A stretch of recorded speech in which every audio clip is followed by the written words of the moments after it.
آپ کے پاس گاڑی کی اونرشپ نہیں ہے، لیکن آپ اسے پچھلے کئی سال سے استعمال کر رہے ہیں اور بدلے میں اس کا ماہانہ کرایہ ادا کر رہے ہیں۔ کیا ایسے کسی بزنس ماڈل کے لیے اسلامک فقہ کے اندر کوئی کنسپٹ موجود ہے؟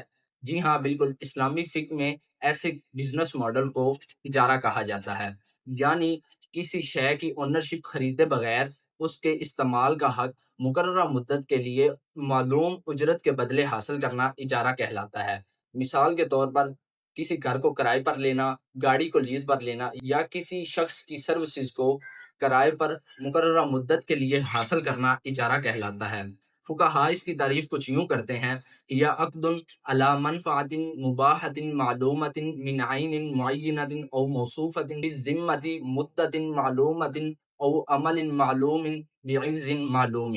مثال کے طور پر آپ نے گھر کے مالک سے یہ کہا کہ میں یہ گھر خریدوں گا نہیں، لیکن میں 1 سال کے لیے اسے استعمال کروں گا اور ماہانہ اس کا کرایہ ادا کروں گا۔ اب آپ کے پاس گھر کی اونرشپ نہیں ہے، لیکن آپ اس گھر کو رہنے کے لیے استعمال کر رہے ہیں، یہی اجارہ ہے۔ آج کی اسلامک بینکنگ کے اندر اجارہ کے کنسپٹ کو بہت زیادہ اہمیت حاصل ہے۔ ہم اسلامک بینکنگ کے ذریعے کوئی بھی کار اجارہ کے بیسس پر حاصل کرتے ہیں، یعنی بینک پہلے کار خود خریدتا ہے، اس کی اونرشپ اپنے پاس رکھتا ہے، اس کے بعد وہی کار ایگریڈ پیریڈ کے لیے کسٹمر کو رینٹ پر دے دی جاتی ہے۔ جب وہ پیریڈ ختم ہوتا ہے تو وہ کار کسٹمر کو گفٹ کر دی جاتی ہے۔